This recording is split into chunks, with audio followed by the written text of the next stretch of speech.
এই যে আপনার কাছে মাপ ঠাপ চাইয়েন লও ভারি লও।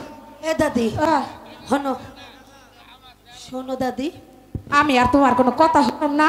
দাদি গো, আমি ওই আলম্বনের হাত ধরে কথা দিচ্ছি, তার সন্তান রে আমার জীবনের বিনিময় হইলেও আমি ভালো করে তুলুম। এখন যদি আমরা ব্যর্থ হইয়া চইলা যাই তাহলে আলম্বন আমাকে মিথ্যাবাদী কইব না। আপনি কথাটা তুমি না শুনলো আমি কথাটা বুঝছি। তুমি ওরে ভালো করতে যাই গেলে আমি যে তোমারে আরাম, আমি আর কিছু জানি না, আর কিছু কইবার পারবো না। ওই নাতি ভালো দাদি, আমার ভালো দাদি। না আমি তোমার কোনো কথাই বলি, বুকে সাহস নেই। ও নাতনি, তুমি যদি সাহস হারাই ফেলো তাহলে আমি কি করব? না নাতনি, আমি সাহস হারাইতেছি না, আমি একটাই ভয় পাইতেছি, আমি যদি তোরে আড়াই হেলাই তখন আমি কারে নিয়ে থাকো। না দাদি, তোমার ভালোবাসা তোমার দোয়া আমার উপর আছে না, তাই আমার কিছু হইব না। তুমি শুধু কও আর কি উপায় আছে?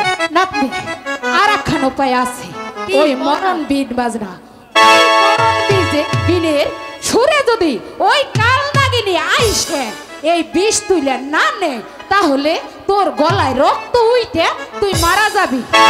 দাদি এই কথা আর পর তো তুমি জানো, ওই কাল নাগিনী যদি বিনের সুরে মাতাল হইয়া আইসা ওই শাহজাদার শরীর থেকে বিষ তুইলা নাই তাহলে তার নিজের বিষে সে নিজেই মারা যাবে। আর যদি না আসে কিছু হইব না। আর যদি না আসে আইব, আল্লাহর উপর ভরসা আছে, আচ্ছা মনে জোর আছে, অবশ্যই আইব ইনশাআল্লাহ।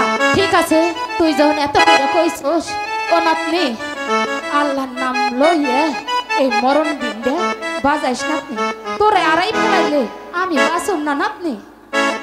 আচ্ছা দাদি, তুমি শুধু আমার উপর ভরসা রাখো আর আল্লাহর কাছে আমার জন্য দোয়া চাই। আচ্ছা নাতনি। জাহাপনা বেয়াদবি নেবেন না, বলো।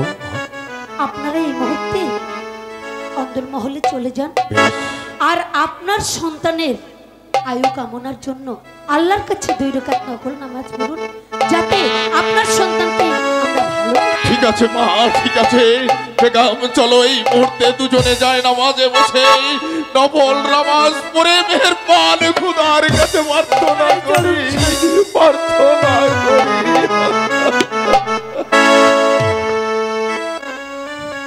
দাদি নাতনি, আল্লাহর নাম স্মরণ করে লও। দোহাই লাগে কাল নাগিনী, দোহাই লাগে তোরে, মাতাল হয়ে আসবি ছুটে এই মরণ বিনের সুরে।